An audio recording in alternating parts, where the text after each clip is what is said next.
Half mad, huh? That's it? Um, I write to you from the shores of Witch Hole Pond, 4,942 paces from this podium under the tent on the north lawn, and 2 weeks before graduation. I've waited for the winds to shift for a week. They've been blowing from the southwest, which makes the fly fishing cumbersome. But tonight the wind's in the north and just strong enough to keep the black flies at bay, yet not interfere with my casting. And that's about as far as I got with writing out on the pond. I wanted to do the Thoreau thing Bill talked about so badly. And though there was plenty of inspiration out there, and I had my little computer and all set up on the shores, it didn't really translate into a speech except to say welcome to the 42nd College of the Atlantic commencement, actually, 42nd. We can go over those numbers later. But I don't expect you'd remember this, but when I did my commencement speech 2 years ago, I searched for a word that characterized the senior class and the COA family as a whole, and I landed on scrappy, right? Not in the sense of disheveled or unkempt, but as in having the gumption to really throw oneself into the mix, sometimes at great risk, and in order to get things done. And then at the last year's commencement, I felt that scrappy overemphasized action at the expense of thought. So I morphed the description into contemplative scrappiness, right?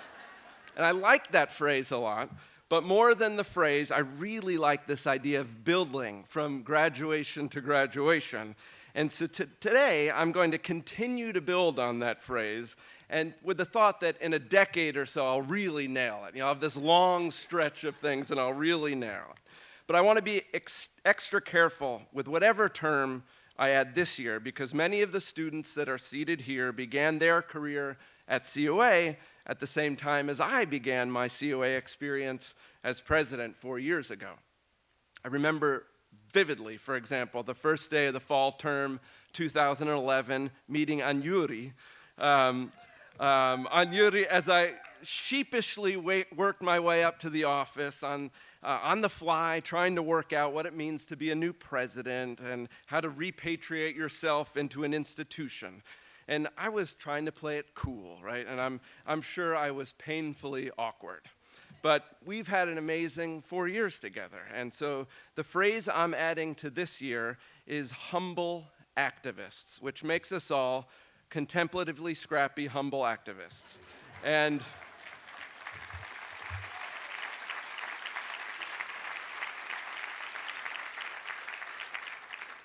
now, humility is not generally the word on the tip of most college presidents' tongues.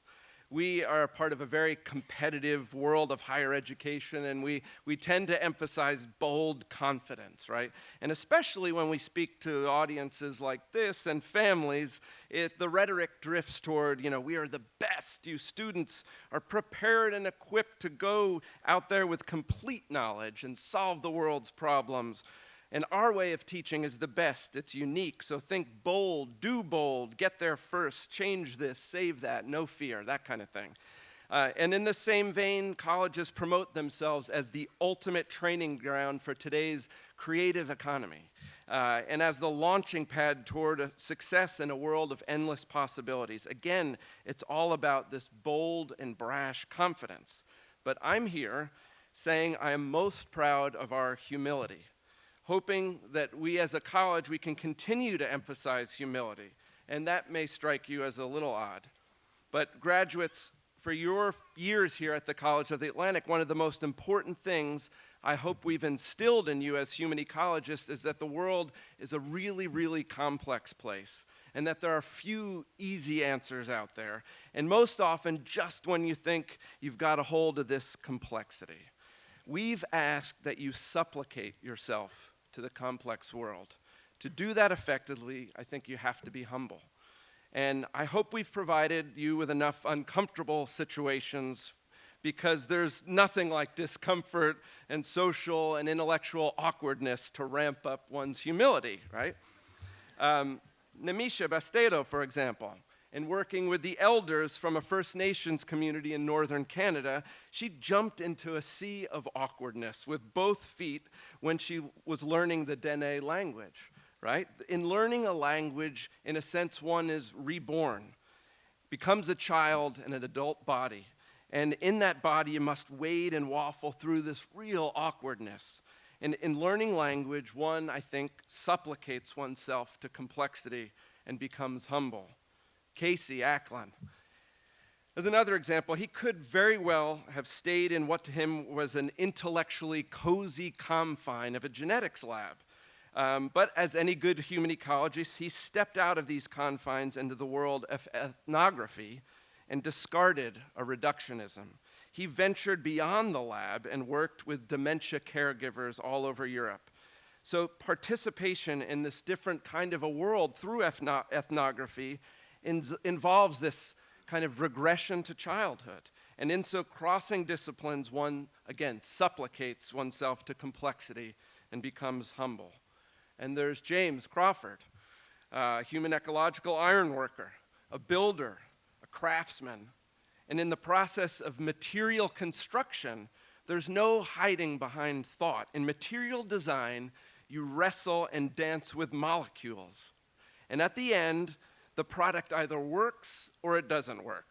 With plenty of trial and error, there comes lots of error. And in using tools and in learning to manipulate the forms of things, I think one frequently comes face to face with failure and again, supplicates oneself to complexity. Finally, there is the attentive, patient observation of the naturalist, someone like Anne Hurley. In contemplative, precise, and patient observation, whether you're looking at the behavior of a marine mammal on the rocky ledge or the human debate over how to protect them, or the way the light casts shadows on them in an attempt to draw them, Anne experiences this deep sense of humility and observation. Because most of the time, in such observation, there's not a lot of big things happening, right? Whales aren't continuously coming out of the water. Flies are there. Brook trout are not taking them. In such an absence of bigness, one begins to see differently. One begins to see and understand that smallness is great. And with patience, everything can become big. And in this way, again, there's this kind of supplication to complexity that inspires humility.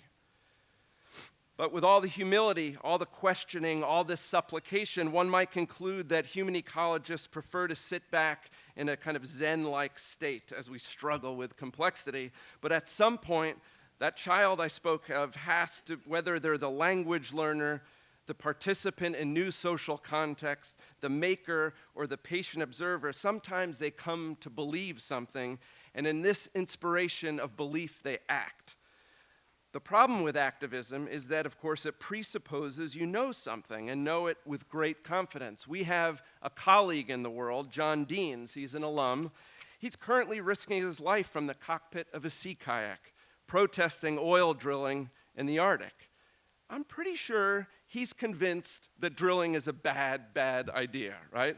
He has come to this belief and acts on it, not for his own good, but for the benefit of others.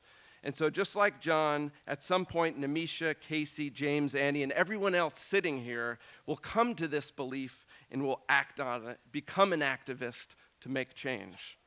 The key ingredient here is that we toggle back and forth, right? Between scrappy and contemplative, and between humility and bold action. I think we do this really, really well. And my confidence in these graduates stems from the fertile ground that is all of us under this tent. And because the shortest path to humility is gratitude, I want to close by thanking everyone here that's helped us along this journey together. And it starts with Ed Kalber, our Grand Marshal and founding president. But then it goes to the inspiration of people like Polly Guth, like Robert Cates and Naomi Klein. And then it comes to the faculty, the staff, the trustees, and all the friends of the college that are here, alums as well. And most importantly, I think this is important, most importantly, I wanted to thank parents and families and all the loved ones gathered here who have trusted College of the Atlantic with the care and cultivation of your contemplatively scrappy, humble activists. Thank you very much.